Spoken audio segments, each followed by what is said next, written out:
भाइयों और बहनों, कहते हैं जब इंसान टूट जाता है, जब दुनिया उसका साथ छोड़ देती है, तब भगवान ही उसकी नैया पार लगाते हैं। भैरव बाबा, जिन्हें लाल धागे सरकार कहा जाता है, वो भक्तों की हर पुकार सुनते हैं। आज की कथा एक ऐसी स्त्री की है जिसने जिंदगी भर अपमान सहा, लेकिन बाबा ने उसका आंचल खुशियों से भर दिया। कहानी है रीना की, जो पास के कस्बे में अपने पति संजय के साथ रहती थी। शादी को 8 साल हो गए थे, लेकिन उसकी गोद सूनी थी। मोहल्ले की औरतें कहती, रीना बाज है, इसके नसीब में बच्चा कहाँ। घरवाले कहते, हमारे खानदान का नाम कौन आगे बढ़ाएगा। पति संजय चुप रहता, लेकिन उसके मन में भी कहीं ना कहीं कसक थी। रीना रात रात भर छत पर बैठकर आसमान से कहती, हे भगवान, आखिर मुझसे ही क्यों? क्या मैं मां नहीं बन सकती? एक दिन रीना की सहेली उसे लाल धागे सरकार के मंदिर ले गई। वहां पहुंचते ही रीना की आंखें भर आईं। सैकड़ों लाल धागे बाबा की मूर्ति पर लटक रहे थे, जैसे हर धागे में किसी मां की मन्नत बंधी हो। रीना बाबा के चरणों में गिर पड़ी और बोली, हे सरकार, मैं अब टूट चुकी हूँ। अगर आप चाहें तो मेरी जिंदगी बदल सकती है। मेरी गोद भर दीजिए। मैं वचन देती हूँ, जब मेरी झोली भर जाएगी तो 100 औरतों में प्रसाद बांटूंगी। उसने बाबा के दरबार में लाल धागा बांधा और प्रण लिया। कई महीने बीत गए।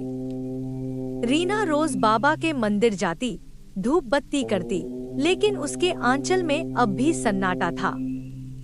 लोग हंसते, देखो इतने चक्कर काट रही है, लेकिन हुआ कुछ। संजय भी थक कर बोला, रीना, शायद ये हमारे नसीब में नहीं है।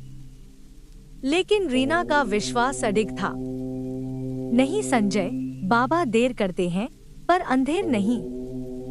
एक दिन रीना मंदिर में बैठी थी, तभी पुजारी ने आकर कहा, बेटी, विश्वास रखो, सरकार सबकी सुनते हैं। तुम्हारे दिन भी बदलेंगे।